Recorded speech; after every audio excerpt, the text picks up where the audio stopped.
Skont il-Viċi Kap tal-Partit Nazzjonalista Mario De Marco, il-politika tal-persważjoni li mexxa l-Gvern preċedenti ma' numru ta' pajjiżi Ewropej dwar l-immigrazzjoni regolari kienet suċċess. Ara aħna dejjem argumentajna għandek ikollok il-kunċett ta' burden sharing fej pajjiżi l-oħrajn tal-Ewropa għandhom ukoll jieħdu numru ta' rifuġjati minn pajjiżna. Issa s'issa ta' dejjem ġie adottat fuq bażi volontarja. Però rridu ngħidu illi l-figuri jitkellmu waħedhom. Intant meta mistoqsi dwar il-liġi tal-finanzjamenti tal-partiti u s-sitwazzjoni finanzjarja tal-Partit Nazzjonalista huwa qal li dawn huma problemi distinti.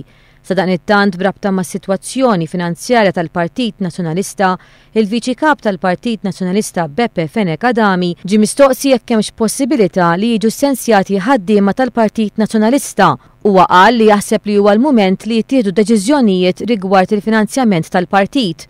Fuq is-sensi Beppe Fenek Adami qal li l-ebda ħaddiem ma tkeċċa, però hemm problemi fuq it-qassim tal-pagi. Naturalment mhumiex imħallsin sal-aħħar ġurnata.